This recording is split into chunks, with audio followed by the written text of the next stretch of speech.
Լեռնային Ղարաբաղի նախկին ռազմաքաղաքական ղեկավարությանը մյուս հայերի դատավարությունը Բաքվում մոտենում է ավարտին։ Երեկ ռազմական դատարանում խոսել են նախկին նախագահ Արայիկ Հարությունյանը, նախկին արտգործնախարար Դավիթ Բաբայան ու գեներալ-մայոր Դավիթ Մանուկյանը։ Նրանք մեղադրանքը չեն ընդունել։ Միանշանակ է եւ որևէ կասկած չի կարող լինել առայն, որ կայացնելու են մեղադրական դատավճիռներ, բոլոր հայերին մեղավոր են հռչակելու վերագրվող կեղծ մեղադրանքներում եւ ընտրվելու են ամենախիստ պատժատեսակները, մասնավորապես նախկին ղեկավարների առնչությամբ ընտրվելու է ՑՄ ազատազրկումը,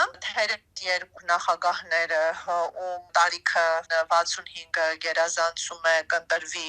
20 տարի ազատազրկումը, իսկ մյուս հայերի առնչությամբ, ինչպես եւ առաջարկել էր դատախազությունը 14-ից 19 տարի ազատազրկում կկիրառվի։ Բաքվում պահվող գերիների շահերը միջազգային դատարաններում ներկայացնող Սիրանուշ Սահակյանը ադրբեջանական պետական լրատվամիջոցների հաղորդած տեղեկությունները ճշմարտացի չի համարում։ Ընդգծում է, մեկ տարի առաջ սկսված դատական նիստերի մասին հայաստանյան եւ միջազգային հանրությունը տեղեկություններ ստացավ միայն խիստ վերահսկվող լրատվամիջոցներից, ու այդպես էլ հնարավոր չեղավ ստուգել նրանց հրապարակումները անկախ աղբյուրներից։ Նույն կերպ հնարավոր չէ ստուգել նախկին նախագահ Արայիկ Հարությունյանի երեք Բաքվի ռազմական դատարանում հնչեցրած խոսքերը, նկատում է իրավապաշտպանը։ Այս դատական ֆարսը իր ավարտական փուլին է մոտենում, արդեն իսկ վերջին խոսքի իրավունքի իրացման դատաբարական փուլն է,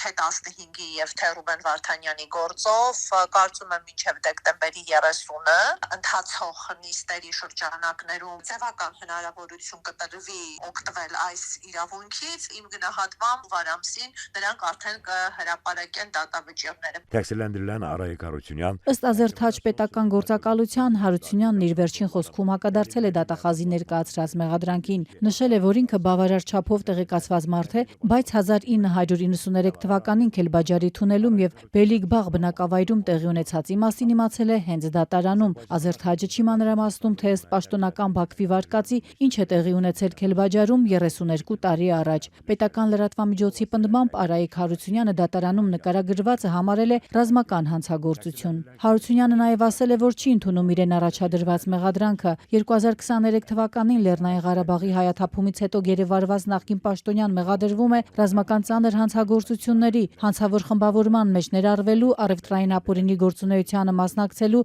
վարձկանության, վնաս պատճառելու, Գյանջայի օդանավակայանին ավիահարվածներ հասցնելու, սպանության, բռնության դրվագներով։ Նրանք բեմականացված գործընթացներ են տարել, Ալիևների վարչակազմի քաղաքական որոշումը դատականի վերածելու նպատակով եւ հասկանալի է, որ դատարանի դիրքորոշումը չի կարող չվավերացնել քաղաքական պատվերը։ Մենք բազմիցս ընդգծում ենք, որ Ադրբեջանում դատական անկախ համակարգ գոյություն չունի։ Թեքստիլանդրիլան Դավիթ Բաբայանցը Նախկին արտգործնախարար Դավիթ Բաբայանն ու գեներալ-մայոր Դավիթ Մանուկյանը եւս չեն համաձայնել մեղադրանքի հետ։ Մանուկյանն օրինակ պնդել է, որ ներկա չի եղել Արցախի անվտանգության խորհրդի նիստերին ոչ որպես մասնակից, ոչ որպես դիտորդ, քանի որ իր ծառայողական պարտականությունները դա իրեն թույլ չէին տալիս։